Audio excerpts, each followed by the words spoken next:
This video is sponsored by Squarespace. Look at that lens, dude, that is so shallow. First of all, it's Q&A time. I got a ridiculous amount of questions. Like, when I say ridiculous, I mean like absurd. Like, this is...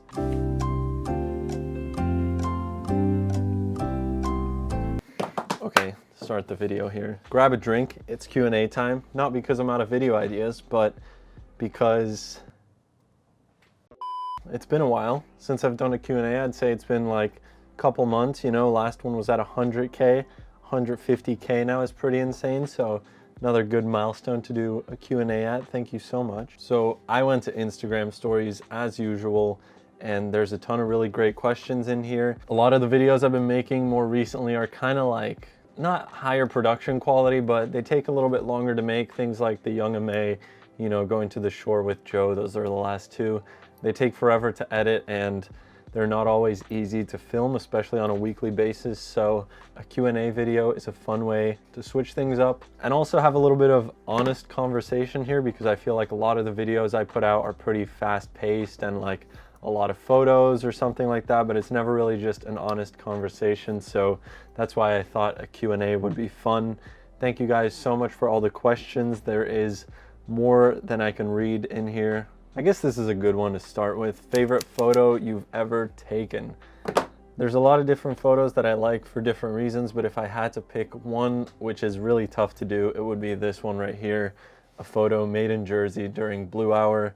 And I like this one just because it was where kind of everything aligned nicely. The Blue Hour was there at the perfect time when we turned the corner and saw this. I also ran out of film at this point, and my friend Jimmy let me borrow a roll, so I'm forever thankful for that, because otherwise I wouldn't have shot this photo. It's also funny because I usually don't like photos that have that traditional like 1-point perspective, but this was kind of one where it just worked out, and yeah, I think it works nice. Toby asks, the next camera you're eyeing. I want to say I want a Mamiya 7, but they're kind of dumb expensive. So realistically, the next camera I'll probably buy is the RB67, because I like shooting with the RZ a lot, and I feel like I just need to try the RB. I also, look at this. I currently, ooh, that was risky. I currently own two RZ67s because one is working and one has electronic issues.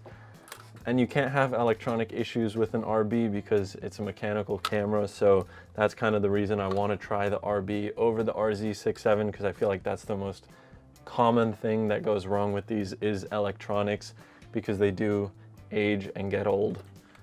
So yeah, RB67, they're still surprisingly affordable, especially compared to the RZ67. So this person asks, how do you focus at night with 35mm?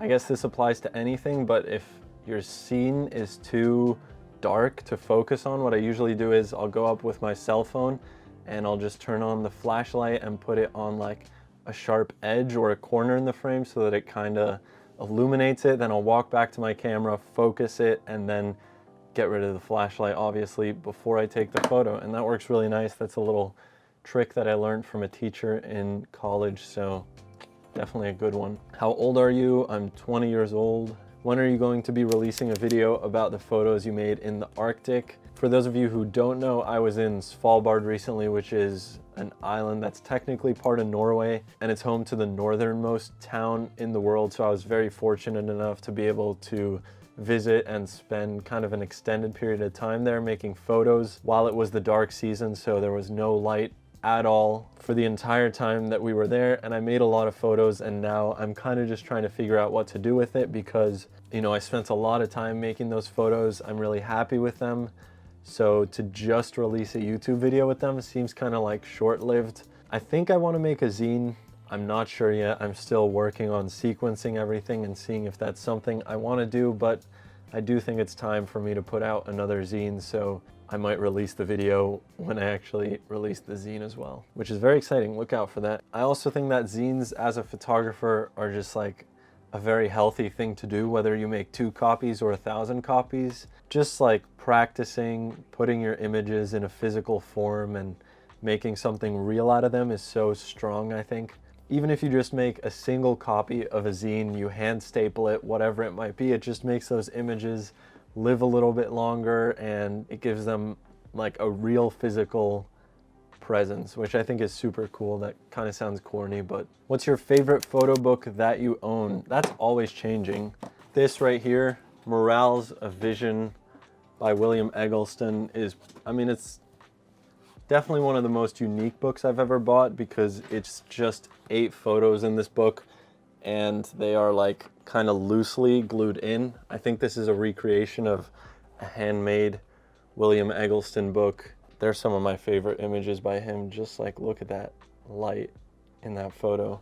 And they're really poetic, and it does a lot for only having 8 photos. This is also my favorite William Eggleston photo ever, of this tree line. I think it's so simple and gorgeous. Someone asks, how do you scan your photos? And that's always something that's changing. I know I have a video on the Epson V600, which is actually still right there behind me, but I don't scan on that scanner anymore, unfortunately. I just drop all my photos at Picture House, the small darkroom, which is a local lab here in New York City, and they do some of the best scanning work that I've seen. I think for me it's just a time thing, because when I go out and shoot, you know, more than 5 rolls, I would be spending hours scanning that, whereas I'd rather be working on filming or editing YouTube videos or working on photos or whatever it might be.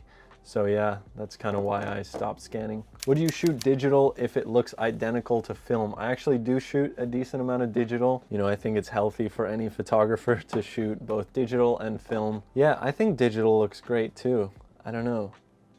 I just like photos. Somebody asks, when is the X Pro 2 review coming? I know I talked about the X Pro 2 in a recent video, but I actually ended up selling that camera. Rest in peace, X Pro 2.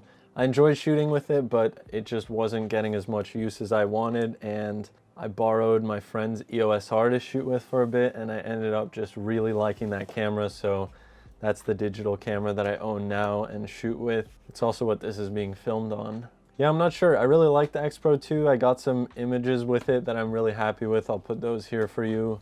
A lot of nighttime stuff I shot with it, but at the end of the day, it just wasn't the camera for me, so unfortunately, no review coming.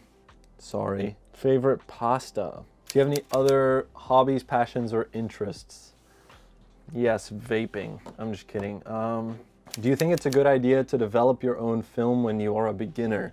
I think it's definitely just a fun part of the process. Like, it's not something you need to do, but if you do enjoy the physical parts of film, I feel like you'll definitely enjoy just learning to develop it yourself, because it really is just part of the magic of that whole process, that you can literally make your images with light and chemicals. It is really difficult though. It can get messy. So if you're still learning in terms of like exposing your film and stuff, maybe figure that stuff out first, then try developing. Because do you see yourself in New York City for a while? Honestly, I really would like to move to California soon. Just in terms of like the weather purely, I really have a hard time in the winter, like dealing with super cloudy, rainy days. Yeah, I think California would be the next move. How often do you go out and shoot images? I try to go out at least once a week, maybe twice, 3 times is a good week, but at least once if I'm feeling it.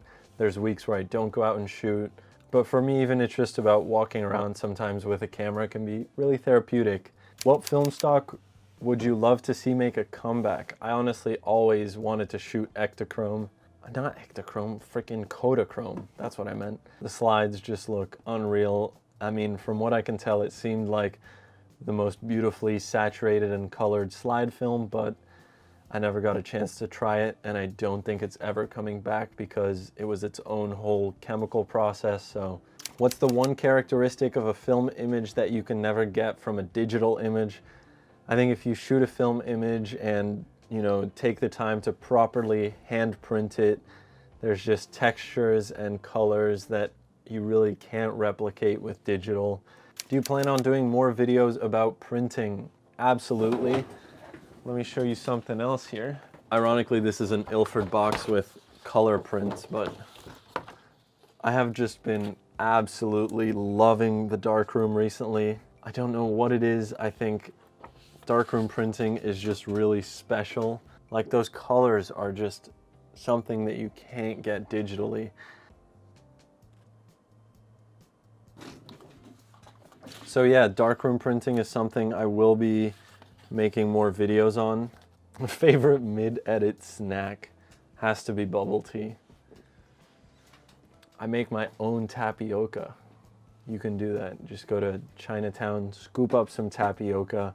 Do you see yourself making a photo book anytime soon? I don't know, maybe in the next year. I have a publisher who seems very excited to print something, and I'm really excited at the thought of making a photo book, but I just don't have a project ready yet, although I do have some in mind. So over the next year, I'll definitely be shooting a lot more, but I can't promise that there will be a book ready, but there might be. Who knows? Can you do a video with grainy days? I would love to do a video with grainy days. I think Jason's channel is really cool. Jason, let's make it happen. Just wanted to quickly wrap up the video by saying thank you so much to everybody who submitted a question. It means a lot. Thank you to you for watching.